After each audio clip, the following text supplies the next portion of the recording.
So Dara had a play she'd been working on about these three older ladies who were in a permanent care facility. The atmosphere is almost a little bit like a college dormitory, a lot of gossip, a lot of secrets. Thinking about their dead husbands who died back in the war.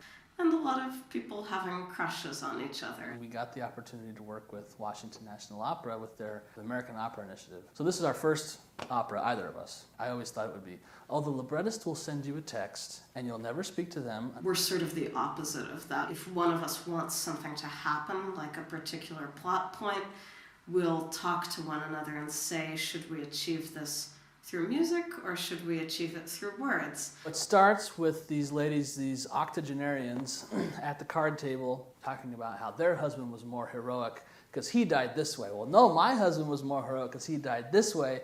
And then somebody accidentally calls Jean Mrs. Bierbaum, but she was only ever Miss Bierbaum. She didn't have a husband who died in the war. It was her fiancé who died. And she kind of dives in and tells her story.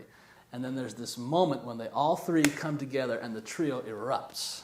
I felt very justified in writing extremely romantic music in this moment because these are grandmas who love romantic music. So there's this handsome man, Jerry, whose wife is about to die. And then he also makes the mistake of calling her Mrs. And she says, no, miss, my fiancé died for the victory. And she begins her song all over again. And they're like, oh gosh, not again, here she goes, right? So each of them in their own way, Jean and Jerry, are sort of hung up on a person they don't have access to anymore. But over the course of singing over and over again, you don't just forget about someone you love. You never forget them. You never forget. Something changes, and they start singing to each other. It actually turns into a real love duet. I kind of look at each other and think, maybe this is a connection.